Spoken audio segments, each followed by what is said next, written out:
आज सोनिया और अंकित का शाम को शतरंज खेलने का प्लान है। सोनिया जब अंकित के घर पहुंची तो देखा कि अंकित काफी परेशान है। क्या हुआ अंकित, इतने परेशान क्यों हो?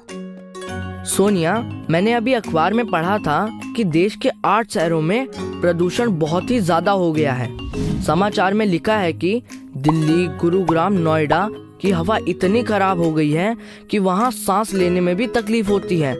लोग घरों से बाहर निकल ही नहीं पा रहे हैं। ये तो बहुत बुरा है। प्रदूषण की मात्रा इतनी कैसे बढ़ गई अंकित?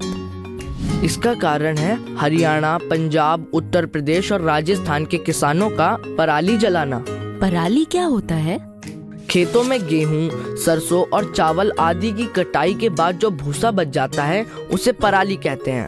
वैसे तो प्रदूषण के अनेक कारण हैं, किंतु सर्दियों में एक साथ किसानों के पराली जलाने से ये सारे शहर गैस चैम्बर बन गए हैं। शहरों के प्रदूषण और हमारे गांव के कचरे की समस्या से मैं बहुत परेशान हूँ। तभी अंकित के दादाजी अंदर आते हैं। अंकित के दादाजी पर्यावरण विभाग में काम करते हैं। बेटा, परेशान होने से क्या होगा? क्या हमें इन समस्याओं से निपटने के लिए कुछ करना नहीं चाहिए? दादाजी, हम तो बच्चे हैं, हम क्या कर सकते हैं? ये बताओ, तुम्हारे हिसाब से ये समस्याएं कैसे हल हो सकती हैं? दादाजी, ये पराली पशुओं का चारा भी बन सकती है। अगर फसलों की कटाई हाथों से या फिर अति आधुनिक मशीनों से करें तो कंपोस्टिंग की तकनीक से कंपोस्ट बनाकर पराली को खाद की तरह भी इस्तेमाल कर सकते हैं। किंतु या तो इन सब में पैसा ज्यादा लगता है या समय, इसीलिए किसान पराली को जला देते हैं। अंकित, तुम्हें जानकर अच्छा लगेगा कि दिल्ली, हरियाणा और अन्य राज्यों की सरकारों ने इस दिशा में सही कदम उठाना शुरू कर दिया है, लेकिन तुम्हें अपने गांव की समस्या के लिए जरूर कुछ करना चाहिए। एक मिनट अंकित, ये कंपोस्टिंग क्या होती है? सोनिया, हम सबके घरों में रोजाना कुछ न कुछ कचरा इकट्ठा हो जाता है। इनमें से कुछ कचरा बायोडिग्रेडेबल मतलब कुदरती रूप से सड़ के मिट्टी में मिल जाने वाला होता है, जैसे बचा हुआ खाना, फलों और सब्जियों के छिलके आदि।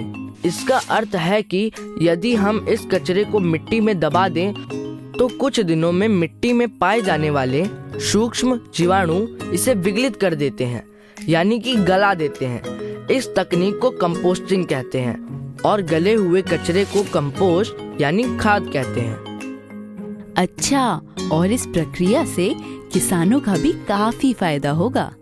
तुमने सही कहा बेटा, किंतु समस्या यह है कि लोग अपनी जिम्मेदारी समझते नहीं हैं और यहीं तुम बच्चे मदद कर सकते हो, लोगों को अपनी जिम्मेदारी का एहसास करा के।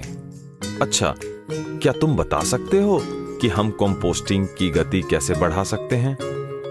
बिल्कुल, हम इसके लिए लाल केंचुओं का प्रयोग कर सकते हैं। बायोडिग्रेडेबल कचरा लाल केंचुओं का भोजन होता है।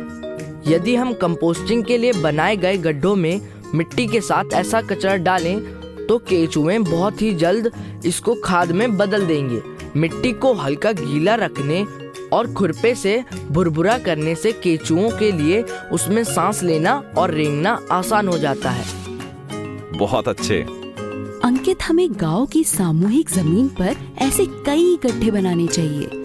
उसके बाद हम सब स्कूल के दोस्त मिलकर गांव के हर घर से ऐसा कचरा इकट्ठा करके उसका कंपोस्ट बना दिया करेंगे।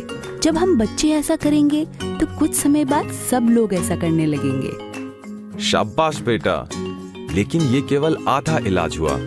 क्या मतलब? ये इलाज तो विगलित यानी डिकम्पोज हो सकने वाले कचरे का हुआ। उस कचरे का क्या करोगे जो विगलित नहीं होता? हाँ दादाजी, सबसे बड़ी समस्या तो हमारे सामने यही होगी।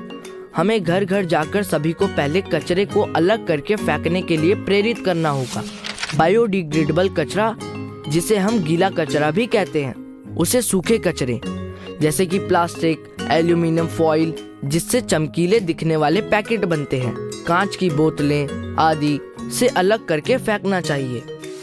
और दादाजी, जब लोग गीले कचरे को प्लास्टिक की थैली में डालकर फेंक देते हैं तो वो आसानी से विघटित नहीं होता ऊपर से प्लास्टिक की थैली में खाने की महक से उसे भी खाना समझकर कुछ जानवर खा लेते हैं। इससे उन्हें बहुत तकलीफ होती है। ऊपर से आधा कचरा विघटित होता है, आधा नहीं। इससे बाद में कचरे को अलग करना बेहद मुश्किल हो जाता है।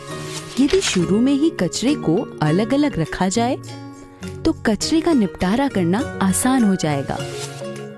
दादाजी, हम गीले कचरे का तो निपटारा कर देंगे, पर सूखे कचरे का क्या करेंगे?